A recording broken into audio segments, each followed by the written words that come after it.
Students, आप सभी का आज जो है हमारा जो लाइव सेशन है बायोलॉजी क्लास का, उसमें आप देखिए कि कल हमने पुष्प की संरचना देखी थी। उस पुष्प की संरचना में हमने नर जननांग और मादा जननांग के बारे में देखा था।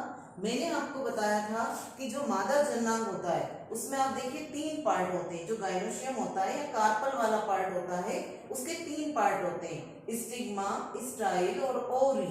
इस ओवरी के अंदर, अंडाशय के अंदर यहाँ पे ये बीजांड पाया जाता है और आज हम इस बीजांड के बारे में विस्तृत पढ़ेंगे। ये जो हमारा आज का कंटेंट है, आज का टॉपिक है 11th क्लास और 12th क्लास दोनों के लिए बहुत ही महत्वपूर्ण है। तो सबसे पहले हम बात करेंगे कि बीजांड में कौन कौन से जो है पार्ट्स पाए जाते हैं। तो सबसे पहले मैं बात करूंगी, बीजांड को हम इंग्लिश में ओव्यूल्स कहते हैं। इसको मेगास्पोरेंजियम या गुरु बीजाणुधानी कहा जाता है। जैसे जो परागकण होते हैं उनको कहते हैं लघु बीजाणुधानी या माइक्रोस्पोरेंजियम।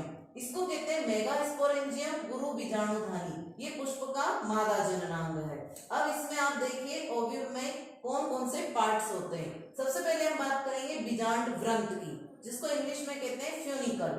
देन नाभिका, जिसको कहा जाता है बीजांड नाभिका, हाइलम। और इसको कहेंगे 3rd नंबर पे बीजांड काय, जिसे हम कहते हैं न्यूसीलस। 4th नंबर पे अध्यावरण, जिसे हम कहते हैं इंटेग्यूमेंट्स। 5th नंबर पे बीजांड द्वार, जिसे कहा जाता है माइक्रोपाइल। 6th नंबर पे चैलेजा, जिसे कहते हैं हिंदी में निभाग। और 7वें नंबर पे है भ्रूणकोश, जिसे हम कहते हैं एम्ब्रियोसाइट। इतने पार्ट्स इस बीजांड में पाए जाते हैं। अब चूंकि बीजांड की जो संरचना है, ये बीजांड कैसा होता है, इसका स्ट्रक्चर कहाँ से इसका जो ओरिजिन होता है, ये आप देखिएगा कार्पल में। पुष्प का जो मादा जननांग है, मादा जननांग वाला भाग है, इसमें आप देखिए ये बीच में ये स्टिग्मा, स्टाइल और ओवरी, अंडाशय के यहाँ पर आपको एक उभरा हुआ जो है पोर्शन दिखाई दे रहा है। इस उभरे वाले पोर्शन का नाम है प्लेसेंटा। इट मीन्स जो बीजांड होता है वो अंडाशय से प्लेसेंटा के माध्यम से जुड़ा रहता है। तो ये प्लेसेंटा का कार्य क्या है कि ये इसको यहाँ पर अटैच करके रखता है, इसको यहाँ पे फिक्स करके रखता है। इस प्लेसेंटा का कार्य क्या है? इस प्लेसेंटा का कार्य है इसको, जो बीजांड है, इसको पोषण पदार्थ प्रदान करना। लेकिन किसके माध्यम से प्रदान करना? तो यहाँ पे पाए जाते हैं संवहनी ऊतक। इन संवहनी ऊतकों के माध्यम से पोषक पदार्थ जो है वो बीजांड तक पहुंचते हैं।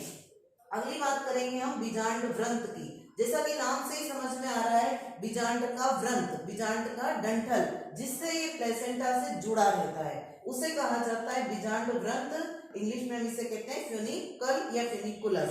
तो ये हो गया प्लेसेंटा, ये हुआ संवहन ऊतक, ये हुआ बीजांड व्रंत। उसके बाद हम बात करते हैं आगे की। इसे बीचों बीच आपको जो है भ्रूणकोश दिखाई दे रहा है। ये भ्रूणकोश है, 8 कोशिकाओं से मिलकर बना होता है। आप देखिए यहाँ 3, 4, 5, 6, 7, 8, ये 8 कोशिकाएं यहाँ पे होती है। ये जो 8 कोशिकाएं एक्चुअली में होती है 7 कोशिकाएं, केंद्रक ये 8 होते हैं, 8 केंद्र की होता है। कैसे होता है इसको मैं आगे एक्सप्लेन करूंगी। तो इसमें आप देखिए यहाँ पे सबसे ऊपर होती है एंटीपोडल सेल्स। एंटीपोडल सेल्स जिन्हें हम हिंदी में कहते हैं प्रतिमुखी कोशिकाएं। इट मीन्स इसके अपोजिट वाली प्रतिमुखी कोशिकाएं। नीचे यहाँ पे 3 सेल्स आपको दिखाई दे रही है। इन 3 सेल्स में से एक जो है वो सबसे मुख्य कोशिका है और उस मुख्य कोशिका का नाम है अंड कोशिका, एग एपरेटस कहते हैं इसको। और बाकी की जो 2 साइड में दी हुई है वो कहलाती है सहायक कोशिकाएं या सिनर्जिड्स सेल्स। तो 3 कोशिकाएं ऊपर हुई एंटीपोडल या प्रतिमुखी कोशिकाएं, 3 कोशिकाएं नीचे हुई सिनर्जिड्स कोशिकाएं 2, और एक होती है अंड कोशिका, ये मुख्य कोशिका होती है। बीच में आपको दिखाई दे रहा है केंद्रक। केंद्रक मतलब इसका मुख्य पार्ट। ये केंद्रक जो होता है द्विगुणित होता है, द्वितीय केंद्रक होता है। इसको पोलर न्यूक्लियाई भी कहते हैं या ध्रुवीय केंद्रक भी कहा जाता है। इसलिए इसको हम कहते हैं ये भ्रूणकोश 7 कोशिका से मिलकर, मतलब 3 और 3 6 और 1 7 कोशिकीय होता है। और केंद्रक इसमें 8 होते हैं, 3 3 6 और 2 8। तो ये इस तरह से 8 केंद्र की संरचना है। ये इसका मुख्य भाग होता है। जो बीच वाला पोर्शन है न्यूसीलस, ये बिल्कुल इसका सबसे मेन भाग कहलाता है। और इसके आसपास आप देखिए 2 आवरण दिखाई दे रहे हैं, इसको कहते हैं अध्यावरण, बीज, जिससे बीज चोल का निर्माण होता है। तो एक होता है बाहर की तरफ जिसे हम कहते हैं बाह्य आवरण, एक होता है भीतर की तरफ जिसे हम कहते हैं भीतरी आवरण। ये दो आवरण होते हैं। ये आवरण जो होते हैं आगे जाके यहाँ पर खुले हुए होते हैं। अब ये जो आवरण होते हैं ये जो है यहाँ पे आप नीचे की तरफ देखिए पूरी तरह इसको बीजांड को कवर नहीं करते, और जिस स्थान पे ये इसको कवर नहीं करते हैं उसको हम कहते हैं बीजांड द्वार, या उसको कहा जाता है माइक्रोपाइल। निषेचन की क्रिया यहीं से संभव होती है। जो परागकलिका होती है वो परागकण को लेकर इस बीजांड द्वार के पास ही आती है, तो ये कहलाता है इसका पार्ट बीजांड द्वार या माइक्रोपाइल। उसके बाद में सबसे मेन इसमें जो पाया जाता है वो है यहाँ पर हाइलम। हाइलम का हिंदी में शब्द जो है वो है नाभिका। हाइलम क्या है कि ये जो बीजांड व्रंत है जिस स्थान पर बीजांड से जुड़ता है, ये हमारा पूरा बीजांड है, ओव्यूल है, और इस ओव्यूल से ये बीजांड व्रंत जिस स्थान पर जुड़ा है यहाँ पर दोनों का जहाँ अटैचमेंट हुआ है वो स्थान कहलाता है हाइलम, या इसको कहते हैं नाभिका। और यही बीजांड व्रंत जहां जाकर थोड़ा सा ब्रॉड हो जाता है, फैला हुआ होता है, वो स्थान कहलाता है रेफी। और इसका विपरीत सिरा, ऊपरी वाला जो सिरा है वो कहलाता है चैलेंजर सिरा।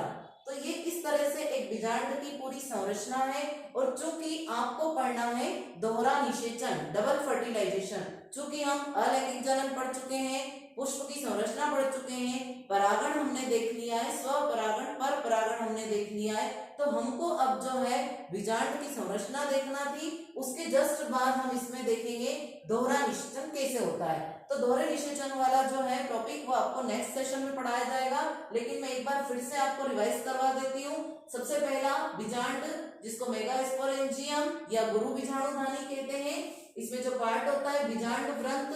सबसे पहला बीजांड व्रंत द्वारा बीजांड अंडाशय के प्लेसेंटा से जुड़ा रहता है। ये अंडाशय, इसका एक प्लेसेंटा, ये प्लेसेंटा, इससे जो है ये बीजांड व्रंत के द्वारा जुड़ा हुआ रहता है। नाभिका, बीजांड व्रंत जिस स्थान पर बीजांड से जुड़ा रहता है, ये बीजांड व्रंत जिस स्थान पर इस बीजांड से जुड़ेगा वो स्थान कहलाता है नाभिका। बीजांड का है, ये बीच वाला जो पूरा पोर्शन है ये बीजांड का है, और इसका मुख्य भाग है ये अध्यावरण। ये दोनों अध्यावरण आसपास के ये कहलाते हैं आउटर और इनर। बीजांड द्वार ये माइक्रोपाइल जहाँ पे आवरण नहीं पाए जाते हैं, और लास्ट में चैलेजा वह स्थान जहाँ से अध्यावरण निकलते हैं। ये स्थान जो ये चैलेजा कहलाता है जहाँ से अध्यावरण निकल रहे हैं। और भ्रूण कोश से 7 कोशिकीय और 8 केंद्रकीय भ्रूण कोश होता है। और एक जो है इसमें ओवरी में, अंडाशय में एक से अनेक संख्या में बीजांड हो सकते हैं। अब इसमें इसका डायग्राम जो है आप किस तरह से ड्रॉ करें मैं आपको जो है शॉर्ट में यहाँ बताने का प्रयास करूंगी। आप देखिएगा इसका डायग्राम आपको कैसे बनाना है। सबसे पहले आप यहाँ पे एक जो है भ्रूण कोश बनाइए। उस भ्रूण कोश में 8 कोशिकाएं बनाइए, 1 2 3 4 5 6, और बीच में ये पोलर न्यूक्लियाई बना दिया। उसके बाद 2 आवरण बनाइए, एक इधर से बनाया, ये 2 आवरण बनाए। उसके बाद एक आवरण को बना के आप इधर ले आइए, और ये आपकी नाभिका को लेते हुए इधर बना दीजिए, और ये यहाँ पे आपने बनाया इसका संवहन ऊतक। तो इस तरह से आप इस डायग्राम को ड्रॉ कर सकते हैं। नामांकन जो है यहाँ पर दिया हुआ है, इसका थ्योरी है, इसको आप तैयार कीजिए। नेक्स्ट सेशन में हम पढ़ेंगे दोहरा निषेचन। Thank you.